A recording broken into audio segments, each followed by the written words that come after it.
Bonjour, bienvenue sur Mosaïque, la chaîne en quête du sens de l'actualité. Toujours extrêmement difficile de savoir ce qui se passe vraiment en ce moment en Iran, à la fois au niveau politique, au niveau de la société. Le pouvoir est-il effectivement en train de se fissurer, comme on le dit parfois depuis quelques jours, et si oui, de quelle façon? Y a-t-il encore un pilote dans l'avion à Téhéran? La contestation interne va-t-elle reprendre? Et si oui, sous quelle forme? Avec quelles armes aussi? Et puis quels risques? Comment se présenterait une chute du régime, un changement de régime? Quelles perspectives pour l'Iran aussi et le Moyen-Orient si cette chute de régime espérée se produisait effectivement? On va tenter d'apporter des éléments de réponse à ces questions avec aujourd'hui en ligne Manaz Shirali, qui est sociologue et spécialiste de l'Iran. Bonjour Manaz Shirali. Bonjour. Qui dirige actuellement l'Iran? Alors, excellente question. Et je peux vous dire que même ceux qui sont à Téhéran, qui sont au pouvoir, ils savent pas du tout qui dirige. Et c'est ça qui est le plus intéressant. Hmm. C'est vraiment l'intérêt de la situation actuelle, qui est une situation inédite, c'est que eux-mêmes, ils savent pas qui gouverne, qui dirige et qui dit le dernier mot. Et je vais Mais vous expliquer qui sont pourquoi. eux-mêmes, justement? Vous parlez, est-ce qu'il y a des camps en présence? Est-ce qu'on peut quand même dire quelque chose sur cette confusion? Oui, absolument. Vous savez, moi, je travaille sur la nature de la République islamique depuis 1996. Et la structure de la République islamique, sa nature, sa manière de gouverner m'a toujours fascinée depuis 96. Et j'ai même fait ma thèse de doctorat là-dessus et j'ai défendu que c'est un régime totalitaire. J'ai eu tort. C'était en 2000 et j'étais une jeune chercheuse. Je me suis trompée sur la nature, mais pour vous dire à quel point Pourquoi la vous êtes nature de trompé? la République islamique me fascine. Pourquoi vous êtes trompé en disant totalitaire? C'est pas un régime totalitaire parce que déjà les régimes totalitaires sont très difficiles à décrire. Ils étaient les fruits de dérives des démocraties, donc ils venaient après des systèmes démocratiques et c'est disons, voilà, une dérive de la démocratie alors que l'Iran n'a jamais été démocratie. Donc le contexte historique n'est pas la même, n'est pas le même et la situation n'est pas la même. En plus, le régime est quand même religieux, on ne peut pas dire, alors que eux, ce sont les religions séculières. Voilà, il y a beaucoup de différences, il y a beaucoup de ressemblances, énormément, mais il y a beaucoup de différences. Bon, en 2000, je me suis trompée sur la nature de la République islamique, mais on est en 2026 et je continue à regarder comment ça marche et ça m'a toujours fascinée. Ça m'a toujours fascinée et c'était toujours très étonnant pour moi pourquoi les Occidentaux ne prenaient pas en considération pour voir ce qui se passe dans ce régime qui se dit une république islamique, qui n'est ni république ni islamique. Vous savez, c'était un oxymore, c'était quelque chose de totalement monstrueux, tératologique, une construction tératologique à l'intérieur, et personne ne prenait au sérieux. Ça m'a été toujours, c'était un mystère. Et aujourd'hui, quand je vois ces journalistes qui viennent sur les plateaux de télé, qui nous racontent des bêtises monumentales en disant que il y a des journalistes qui nous ont écartés. Vous savez, on a été, nous, les spécialistes, nous sommes écartés des chaînes mainstream parce que nous les dérangeons. Nous les laissons pas de dire ce qu'ils veulent dire. Et là, maintenant, ils brillent sur les plateaux télé, sur les radios, sur les chaînes de radio, par leur incompétence. Ils n'ont pas de contradicteurs, ils brillent par leur incompétence. Alors, comment vous le définiriez, ce régime, en quelques mots, Attendez, maintenant? là, ils disent, par exemple, Ouais. ce qui est vraiment drôle, il faut quand même dire, ils disent, mais la République islamique, c'est une hydre à plusieurs têtes. Vous coupez une tête, il y a d'autres têtes qui sortent. On se croirait dans l'Alice au pays des merveilles. Ces journalistes sont des Alice au pays des merveilles. Ils s'émerveillent devant quelque chose qui n'existe pas, devant leur incompétence, Voilà, devant leur bêtise monumentale. voilà. Des Alors, journalistes, alors on peut dire, des journalistes, voilà.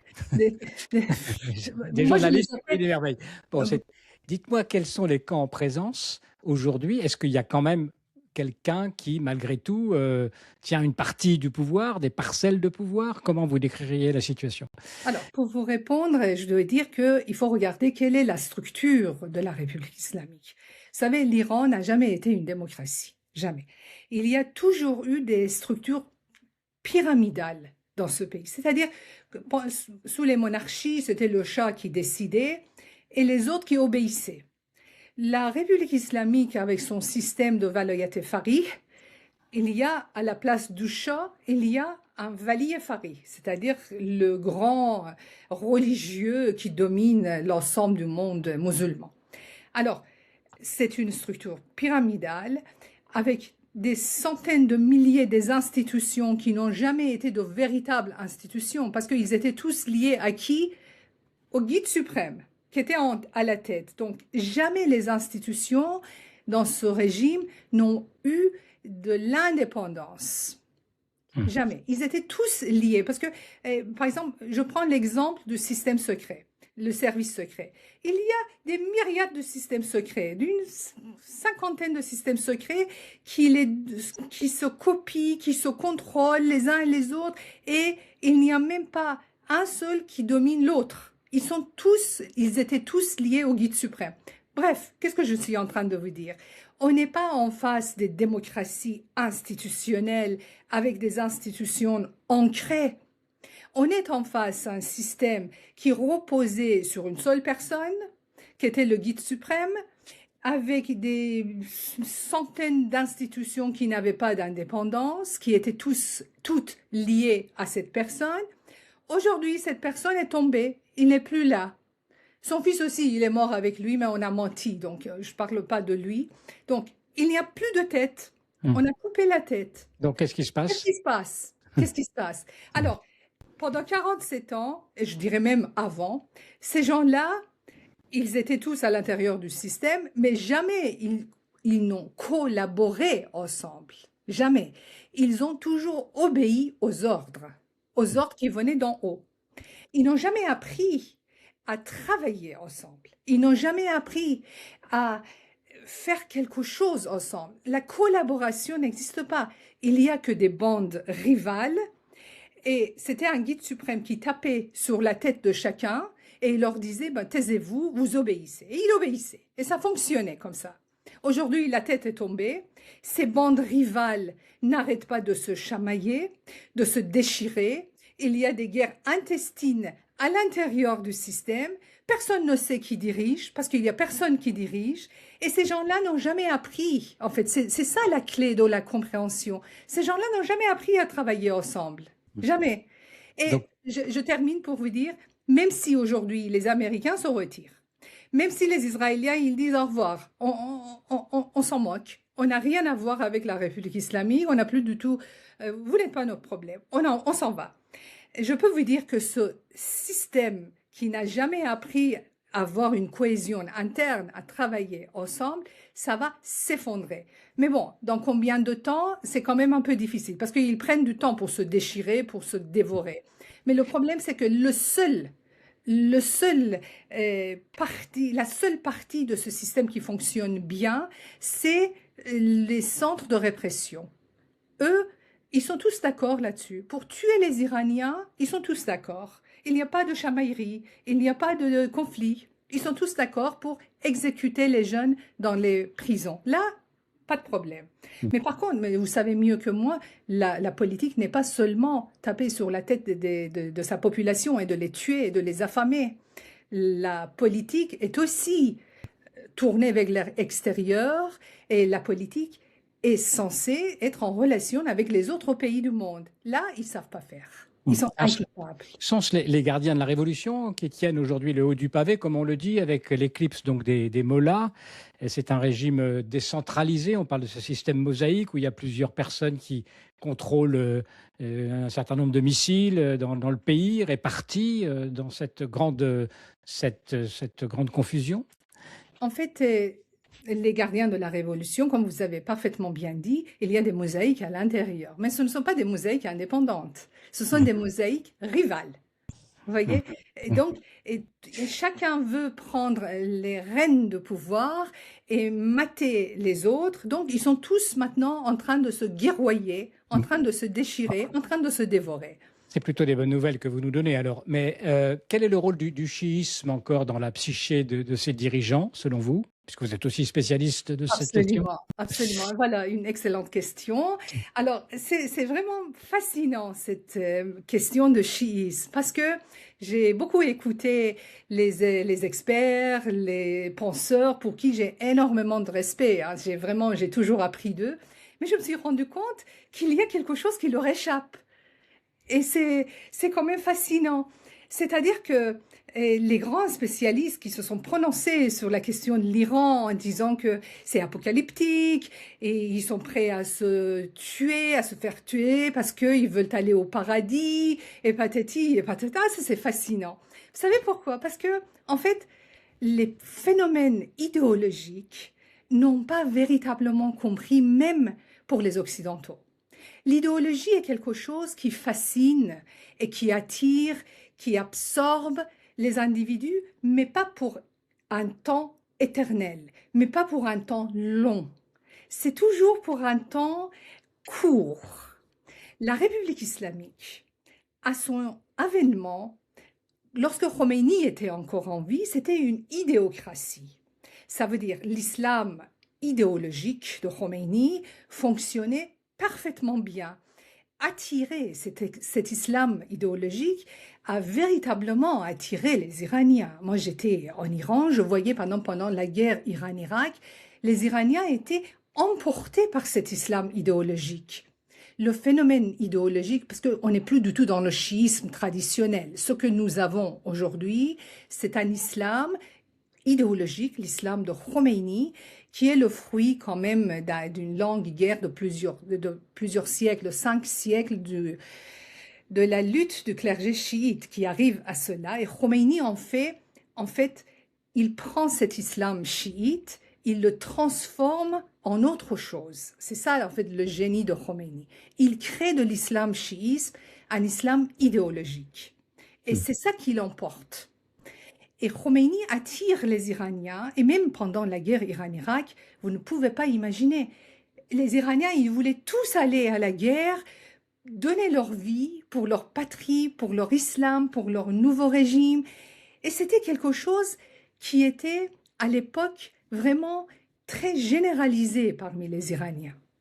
Mais cet événement idéologique, cette attirance idéologique s'est tombée après la guerre. Quand on a vu 8 années de guerre n'ont abouti à rien, ensuite la mort de Khomeini, ensuite la décadence du pays, l'islam idéologique a perdu son pouvoir, a perdu. Et la République islamique n'était plus du tout une idéocratie. La République islamique, sous Khamenei, devient une kleptocratie, un régime corrompu.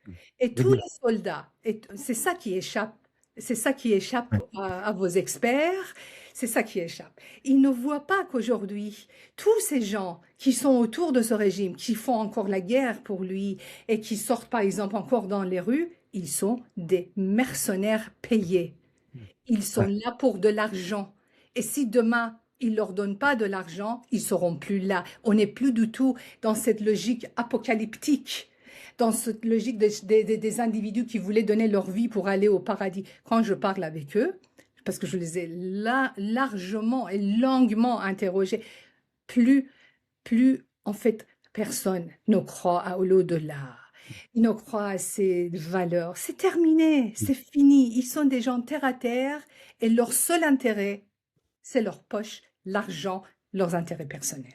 Voilà, un régime davantage corrompu donc qu'islamiste. La République islamique d'Iran, c'est l'un de vos principaux sujets d'étude, hein. Je rappelle le titre de l'un de vos livres, La malédiction du religieux. Est-ce que vous diriez quand même que ce conflit a une dimension religieuse ou pas du tout, le conflit actuel? En fait, le problème, c'est que dans le Moyen-Orient, tout ce qui est religieux est politique. Et tout ce qui est politique est religieux. Et ces deux dimensions sont intimement mêlées. On est d'accord que de toute façon, quand on est dans la République islamique, il y a toujours quelque chose de religieux. On ne peut pas nier qu'il y a quand même, ce sont des religieux qui sont en train. Mais de plus en plus, que la République islamique avance dans le temps et qu'on se rapproche du temps actuel, la dimension religieuse donne sa place à la dimension politique. Et tout devient politique, de telle sorte qu'aujourd'hui, même les références religieuses ne sont plus utilisées. La République islamique, qui n'est plus du tout la République islamique, je parle plutôt de ceux qui sont en place, qu'on ne sait pas qui sont-ils, eux, actuellement, ils font plus du tout référence, par exemple, aux, euh, aux emblèmes religieux. Ils parlent aujourd'hui des slogans nationalistes. C'est le pays, c'est l'Iran qui est en... Alors qu'on sait pertinemment à quel point les religieux chiites étaient hostiles au nationalisme iranien. Et tous ces slogans qu'il profère actuellement, c'est de pipeau, ça n'a pas de sens, c'est de n'importe quoi et personne ne les croit. Quid de l'armée régulière? Est-ce qu'elle pourrait éventuellement se retourner contre ce pouvoir ou est-ce qu'elle ne compte pas du tout? Moi, je dirais qu'il n'existe plus l'armée régulière. Ils l'ont tellement en fait décapité, ils ont tellement exécuté les généraux de ce régime, ils ont tellement en fait coupé ses mains, ses bras, ses pieds. Ce qui reste, en fait, c'est un corps totalement amorphe et sous en fait domination des pastorales, de telle sorte qu'il est vraiment difficile aujourd'hui de parler de l'armée régulière. Tout a été absorbé par le corps des gardiens de la Révolution. Alors maintenant, passons à la population. Quel est, selon vous, l'état d'esprit, enfin ce que vous pouvez en savoir par vos contacts, l'état d'esprit de la population à l'heure qu'il est aujourd'hui, du moment de cette guerre? Alors, juste pour contextualiser de quel en fait, côté je parle, je suis sociologue et j'ai réussi pendant plus de 10-15 ans à mettre en place un réseau à l'intérieur du pays. C'était d'abord 10 000, ensuite ça a augmenté. Aujourd'hui, il a grossi. Juste avant la coupure de l'Internet en Iran, j'avais quelques 60 000 jeunes avec qui j'étais en relation. Oui. Je n'étais pas tout le temps avec 60 000, mais en tout cas, j'avais 60 000 jeunes sous les mains et je pouvais quand même tâter le terrain, de prendre le pouls de la société. Donc, voilà. Quand je parle, je ne parle pas à la place de 92 millions Iraniens, mais je parle de mon échantillon qui est absolument représentatif, parce que ces gens-là ne se connaissent pas entre eux. Je les ai choisis d'une manière vraiment très aléatoire. Ils sont partout en Iran, ou bien nouvellement quitté l'Iran, encore en relation avec l'Iran. Donc, c'est un vaste échantillon qui me permettait de dire ce que les Iraniens disent, ce que les Iraniens souhaitent, ce que les Iraniens pensent. Et je Donc, répétais toujours, ce sont les Iraniens avec qui je suis en relation. alors dites-nous, Alors, vous qu'est-ce savez, qu'ils disent? début janvier, on a eu un immense massacre en Iran. Et les manifestants pacifistes et pacifiques, ils ont été massacrés par dizaines de milliers en Iran. On n'a pas les statistiques exactes parce qu'il est impossible d'avoir, mais on sait que par rapport aux chiffres que les morgues, les hôpitaux et les cimetières nous ont donnés, c'est immense. C'est immense. Certains parlent de 50 000, il y a d'autres qui parlent encore plus. Je ne veux pas insister là-dessus, tellement c'est déchirant pour moi, parce que c'était les jeunes avec qui je travaillais, je communiquais à longueur de journée. Je les ai perdus. Une bonne partie d'entre eux ne sont plus jamais revenus. Qu'est-ce qu'on peut dire aujourd'hui de ce que pense la Alors, population? après les massacres, ceux qui étaient sur terrain, ils voulaient une seule chose, l'aide de la communauté internationale pour renverser ce régime. Ils disaient, nous sommes incapables de renverser ce régime. On a tout fait. On est allé dans les rues par des millions, par des millions. On a été là, on a dit ce qu'on voulait, mais ils nous ont massacrés. On est incapable. Les jeunes me disaient, on est incapable de renverser. On a besoin de l'aide de la communauté internationale. À l'époque, c'est-à-dire avant fin février, ils n'arrêtaient pas de répéter le hashtag R2P, R2P, responsabilité de protéger. Ça, c'est un principe de droit international voté en 2005, quand il y a une population massacrée par ses dirigeants, c'est la responsabilité politique et morale de la communauté internationale d'aider cette population de se débarrasser de ses dirigeants. Évidemment, complètement oublié, personne n'a fait attention à ça. Aucun pays occidental n'a répondu, mis à part les États-Unis et Israël. Et quand on dit aux Français que l'intervention américaine et l'intervention israélienne étaient souhaitées par les Iraniens, par l'écrasante majorité des Iraniens qui ne peuvent plus vivre avec ce régime. On nous regarde comme si nous sommes des extraterrestres. Et ils oublient eux-mêmes que la France a été libérée en 1945 grâce à l'intervention britannique et américaine. Ils oublient que la France a été bombardée pendant 2 ans par les Alliés pour se libérer des mains des nazis. Aujourd'hui, les ayatollahs, les mollahs, les pastorans qui gouvernent ce pays, qui tiennent ce pays, qui terrorisent ce pays, sont à l'image des nazis qui terrorisaient les Français. Donc, de la part des Français, je pense que c'est vraiment injuste. C'est vraiment injuste de se montrer aussi incompréhensible, des donneurs de leçons, à nous les Iraniens, qui ne pouvons plus vivre avec ce régime qui a détruit notre pays, qui a tué nos enfants. C'est vraiment très mal placé. Donc, Alors, votre intervention était souhaitée de la part de l'écrasante majorité des Iraniens. on vous entend, écrasante majorité. On dit parfois que y a encore dans les campagnes des gens qui soutiennent. Est-ce qu'on peut estimer que le régime est encore soutenu par une partie de la population ou plus du tout? Vous savez, quand vous avez 92 millions de population, il y a forcément quelques pourcents qui Il y a trouvent beaucoup de leur gens qui sont intérêt. aussi dépendants du régime, malgré tout. Il y a des gens qui travaillent pour ce régime, il y a des gens qui tirent leurs bénéfices de ce régime, qui ont une belle vie. Et vous savez, en Iran, aujourd'hui, on parle de la pauvreté, mais on ne dit pas qu'une mince minorité s'est largement enrichie. Et même quand je les vois, par exemple, quand ils viennent dans les pays occidentaux, ils dépensent d'une manière insultante l'argent de ce peuple. Donc, il ne faut pas oublier que ces gens-là qui se sont enrichis, qui ont trouvé, il y a quand même pas mal, il y a certes une mince minorité, mais quand même, eux, ils continuent à soutenir ce régime. Comment se présente la perspective, donc, d'une éventuelle chute de ce régime, selon vous, maintenant? Pour moi, la République islamique est déjà tombée. C'est-à-dire la République islamique tenait à Khamenei, son guide suprême. Avec la mort de Khamenei, il n'y a plus de République islamique. De telle sorte qu'aujourd'hui, vous voyez, ils ne savent même pas négocier, ils ne savent même pas entrer dans les négociations avec les Américains. Et là, il y a 2 semaines, quand ils ont envoyé 80 personnes à Islamabad, au Pakistan, pour les négociations, ça veut dire quoi? Ça veut dire qu'ils ont envoyé personne. Il n'y a personne qui puisse, en fait, dire un mot pour se faire respecter des autres, pour se faire accepter des autres. Aujourd'hui, à la tête de ce pays, il n'y a plus personne. Il n'y a que des milices avec leurs mitraillettes à la main qui sont à tout moment prêts à tirer sur la population. Cela ne s'appelle pas un régime politique, un pouvoir politique. Quel est un pouvoir politique? Le pouvoir politique est une force qui est capable de soumettre une société aux droits et aux lois. Ce sont les lois qui sont respectées grâce au pouvoir politique. On n'a plus ça aujourd'hui en Iran. Aujourd'hui, vous pouvez avoir une mitraillette et tirer dans la tête de quelqu'un. Personne ne peut vous dire pourquoi.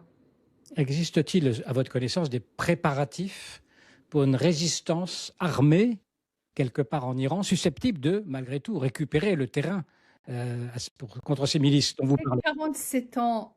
47 ans d'un régime répressif qu'on a pu voir capable à massacrer sa population par dizaines de milliers en quelques heures, il faut le vivre pour voir ce que c'est le quotidien dans un pays comme ça.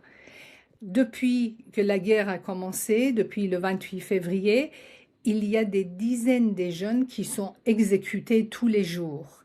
C'est un pays qui continue, ce sont des hommes qui continuent à rester en place grâce à la terreur. Ils terrorisent le peuple. Dans cette situation, attendre qu'il y a des organisations de résistance, c'est de ne pas connaître la société, le fonctionnement de la société. La société a besoin d'avoir un peu de place pour respirer, pour pouvoir s'organiser. Aujourd'hui, en Iran, vous ne pouvez même pas téléphoner. Vous ne pouvez même pas. Les Iraniens qui m'appellent, au bout de 60 secondes, leur appel est coupé. Il n'y a plus d'Internet dans un pays comme ça. Vous ne pouvez pas attendre qu'il y ait des centres de résistance, des organisations. C'est impossible. C'est impossible. Revenons au conflit, à cet état donc de ni guerre ni paix dans lequel on se trouve aujourd'hui. Comment est-ce que vous voyez la suite? Est-ce que vous voyez qu'un accord est éventuellement possible avec, entre l'Iran et les États-Unis ou est-ce que vous pensez qu'il y aura une reprise des hostilités? Comment vous voyez la suite? En fait, le seul accord possible entre l'Iran et les États-Unis, c'est la capitulation de la part de ceux qui sont en place aujourd'hui. Il faut qu'ils capitulent. Ça, ils vont jamais capituler, d'après ce que vous Ce dites. qu'on leur demande. Et Mmh. il faut, en fait, pour capituler, ils ont besoin d'une porte de sortie. Ils ont besoin d'une porte de sortie. Mais ils n'ont pas de porte de sortie parce qu'ils ont des mains remplis de sang des Iraniens. Ils ne peuvent pas retourner vers le peuple. Impossible. Ils ont fait beaucoup trop de massacres pour pouvoir retourner vers le peuple. Le peuple ne les accepte pas. Et quand vous avez des mains remplies de sang jusqu'au coude, voire plus, c'est que vous n'avez pas laissé de porte de sortie. La seule porte de sortie imaginable, c'est de donner quelques asiles politiques à leurs dirigeants, mais le corps, qui est profondément criminel, qu'est-ce qu'il va faire? Il va se faire massacrer par la population. Et c'est ça, en fait, il n'y a pas la question d'apocalyptique, il n'y a pas la question de l'au-delà, de paradis. Le fait est qu'ils se sont fait tellement détester des Iraniens qu'ils savent qu'ils ne peuvent plus retourner vers le peuple et ils n'ont pas de porte de sortie. Cette absence de porte de sortie rend la situation radicale et rend la situation difficile. Est-ce que vous pensez que la stratégie de l'étouffement économique que semble avoir choisi Trump, notamment avec le blocage d'Ormuz, c'est la bonne méthode? Est-ce que ça peut être efficace de leur couper finalement les ressources du pétrole, par exemple? C'est une excellente méthode. Je félicite tous les conseillers de Donald Trump, y compris Guy Millière, de l'encourager de faire cet étouffement. C'est absolument une stratégie, et c'est la seule stratégie qui peut fonctionner, mais elle a besoin aussi d'être accompagnée d'autres mesures. C'est-à-dire que pendant la guerre, on a vu les checkpoints en Iran ont été systématiquement visés. Et même dans une seule nuit, à peu près 2000 membres des corps de gardiens de la révolution qui terrorisaient les Iraniens, rien que dans la ville de Téhéran, ont été massacrés. Et ça remonte le moral de la population. Il y a aussi d'autres stratégies, l'élimination des dirigeants du régime qui fait beaucoup de bien aux Iraniens. Voilà, il y a d'autres types de stratégies qui peuvent fonctionner à côté de cet étouffement économique qui est très important. Est-ce que vous seriez favorable au bombardement des infrastructures énergétiques du pays, comme on a Non, parlé comment pourrais-je être d'accord? Non, évidemment pas, parce que c'est le peuple qui va souffrir. Et les Iraniens, vous savez, j'ai beaucoup parlé avec les Iraniens, malgré toutes les difficultés de communication. Eux, ils adorent quand ils entendent les checkpoints visés. Ça, c'est vraiment la joie nationale. Ils adorent quand ils voient que les criminels de la République islamique sont éliminés. Alors là, vous ne pouvez pas imaginer. C'est même sous les bombes, ils dansaient quand ils ont appris que Khomeini et sa famille et ses proches ont été massacrés. On voit encore, ça leur fait vraiment du bien, ça remonte le moral. Par contre, les infrastructures, on a besoin de vivre en Iran. On ne peut pas vivre sans électricité, on ne peut pas vivre sans eau, parce que si on vise les infrastructures, il va y avoir des morts par des centaines de milliers après. Si Donald Trump vous demandait un conseil aujourd'hui, qu'est-ce que vous lui diriez? De continuer comme ça Ah bah ou... oui, je vais lui dire continue comme ça. Qu'est-ce que vous dites à ceux qui affirment que le régime iranien a d'ores et déjà gagné cette guerre? Il y en a qui disent ça. Oui, bah, je ne sais pas s'ils sont des idiots utiles ou bien ce sont des mercenaires du régime. Ça, je n'arrive pas vraiment à comprendre. Parce qu'il y en a pas mal dans les médias mainstream. Même hier, quand j'ai vu qu'ils sont en train de diffuser les images des Iraniens, enfin des dirigeants iraniens qui se moquaient de Donald Trump et ils se donnaient la joie de diffuser ces vidéos qui étaient vraiment enfantines, ces vidéos enfantines, ridicules et pas dignes des médias français. Je ne sais pas, ils sont des mercenaires du régime ou bien ils sont des idiots. Je n'arrive pas véritablement, mais en tout cas, ils font un bon travail de soldats pour la République islamique et je pense que la République islamique ne va pas tarder de les remercier. Finalement, le régime agit un peu comme un forcené, on a l'impression, hein. Il est prêt à tout, y compris à sacrifier finalement toute la population. Dans ces conditions, est-ce qu'il y a vraiment des moyens de le déloger, de le faire capituler, comme vous dites, ce régime, à partir du moment où il est dans cette disposition d'esprit de pouvoir tout sacrifier? Vous savez, j'ai toujours dit, la force de la République islamique, la force des gardiens de la République islamique n'est pas dans leurs missiles défectueux, n'est pas dans leur force navale inexistante, n'est pas dans leur force aérienne inexistante. Leur seule force, qui est extrêmement importante, qui les distingue des autres pays de la planète, c'est que les intérêts nationaux des Iraniens ne rentrent pas en ligne de compte de ces gens-là. Vous savez, si aujourd'hui les Iraniens meurent par des millions, que la moitié de la population iranienne meurt sur place, ils s'en moquent. Et ça leur donne une force immense, immense. Vous savez, quand vous êtes dirigeant d'un pays et que vous vous moquez du sort de votre population, vous pouvez tout faire. Vous Oui. pouvez tout faire. C'est ça, parce que vous avez le sentiment que les Occidentaux ne comprennent pas cette situation. Mais il faut bien reconnaître que c'est assez difficile à comprendre, à imaginer. Comment est-ce qu'on peut les aider? Bon, avec Vous votre savez, la roadmap. situation est très compliquée. La République islamique est un régime particulièrement compliqué. Les Occidentaux n'ont jamais prêté l'attention à la nature de ce régime. Ils se foutaient complètement de ce que nous, les experts, leur disaient. Alors, mais vous ne pouvez pas imaginer le mépris avec lequel mes travaux sur la nature de la République islamique ont été traités. Et Par le gouvernement français, par exemple, vous voulez dire? toujours, mais par Oui. les universités, par les universitaires, par les médias. Encore aujourd'hui, il y a des gens qui ne connaissent ni d'Ève ni d'Adam de la République islamique, qui sont à longueur d'antenne à la télé pour proférer leurs bêtises.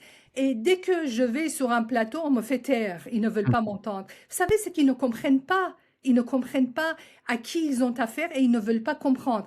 Que voulez-vous faire avec des gens qui ne veulent pas apprendre, qui ne veulent pas comprendre? Que voulez-vous faire? Je peux rien faire. C'est pour Je peux ça rien que faire. vous avez décidé parfois de refuser certaines invitations maintenant en plateau, Ça c'est sert ça? à Quelle rien. raison? Ça Oui. sert à rien. Ça sert à rien. Parce que quand on me donne 3 secondes pour parler et dès que j'ouvre la bouche, on me fait taire, eh ben, on me fait signe que je dois m'arrêter. Alors que j'ai même pas expliqué ce que je veux. C'est-à-dire que la situation est complexe et incompréhensible pour les gens qui s'y sont jamais intéressés et ils ne veulent même pas qu'on leur donne des explications. Qu'est-ce que vous dites quand on dit: «Ce n'est pas notre guerre», les Européens, les Occidentaux, les Français, le gouvernement français? Bah, le gouvernement français a annoncé la couleur très rapidement en disant que ce n'est pas notre guerre, mais je leur ai dit, c'est vrai, c'est pas votre guerre, mais vous l'avez quand même perdue. Est-ce que, est-ce que vous vous sentez menacé aujourd'hui, Manaz Chirali? Je ne me sens pas menacée, je suis menacée, systématiquement. Systématiquement. C'est que Sous quelle forme?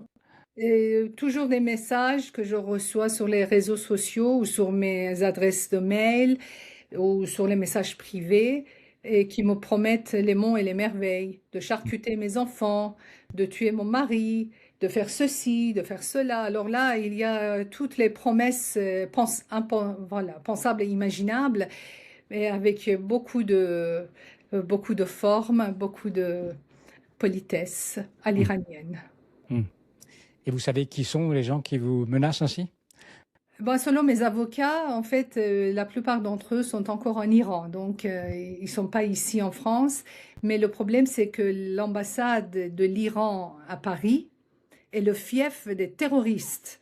Donc, on peut compter sur eux. Quand ils veulent passer à l'acte, ils savent le faire. Je vous rappelle que depuis le début de la République islamique à ce jour, 2200 Iraniens ont été massacrés dans les pays occidentaux par la République islamique. 2200. 2200. En cas de chute du régime, comment vous voyez la suite en Iran? Je prendrai immédiatement l'avion, je retourne immédiatement en Iran pour commencer à enseigner à l'université de Téhéran. Je dois former les futures élites de ce pays. Voilà, bon, on vous souhaite effectivement, il y aura peut-être beaucoup de monde dans ce premier avion, parce qu'il y a beaucoup d'Iraniens, Je pense, malgré tout, comme vous, je pense. En tout cas, pour j'essaie. retourner à Téhéran. Plus largement, quelles conséquences, bon, parce qu'on va terminer sur une note positive, quelles conséquences pour la région, pour l'Iran, pour la région, et pour le monde aussi, aurait la chute du régime iranien? Vous savez, Moi, j'ai toujours dit, la République islamique ne partira pas sans guerre. Ça, je l'ai dit, je l'ai écrit depuis 15 ans maintenant. Je dis, ce régime ne partira pas. Le peuple n'est pas capable de renverser un régime militaire et sanguinaire comme la République islamique. Ça, c'était tout à fait clair pour moi qu'on devait passer par cette phase de guerre. Je suis contente qu'on a affaire à deux pays qui ont du respect pour le peuple iranien. Depuis le début de la guerre, ils ont épargné les infrastructures. J'espère que ça continue. On n'a pas eu beaucoup de morts civiles par rapport à ce que la République islamique a fait, plus de dizaines de milliers en quelques heures, à peu près 50 jours de guerre. Selon les statistiques de la République islamique qui ne sont pas vraiment vérifiables, il y a 1000 morts civiles, ce qui est rien pour une guerre. Donc, je suis contente, j'espère que ça continue comme ça, j'espère que les dégâts pour la société iranienne soient les moindres possibles. Donc, mais on devait passer par là. Les Iraniens aujourd'hui savent qu'ils doivent payer le prix le plus cher pour se débarrasser de ce régime et ils sont prêts à payer ce prix. Ils sont prêts. Avec la perspective de renouer des relations israélo-iraniennes, comme jadis. Je dirais de renouer la relation avec la planète entière, parce qu'aujourd'hui, la République islamique vit dans un ostracisme total. Les pays arabes sont contre lui, les vrais pays démocratiques sont contre lui. Il n'y a que l'Europe qui est, à cause de sa corruption, qui continue à soutenir la République islamique. Et je me demande, après la chute de la République islamique, quels sont les documents qui vont sortir, les preuves qui montrent le degré de la corruption des pays européens pour soutenir de cette manière éhontée le régime criminel des mollahs. Vous pensez qu'en France, il y a des hommes politiques qui sont corrompus par rapport à cette question? Je n'ai pas encore des preuves. Je n'ai pas encore des preuves. Je me demande ce qu'on va trouver après la chute du régime. Merci beaucoup, vraiment, Manal Chirali, d'avoir été aussi claire, aussi offensive, aussi joyeuse aussi, j'allais dire, dans votre visage. On voit qu'il y a de l'espoir. Vous gardez l'espoir de pouvoir retourner très rapidement à Téhéran. C'est ce qu'on vous souhaite, évidemment, le plus rapidement possible. Merci infiniment. Merci à tous pour votre attention.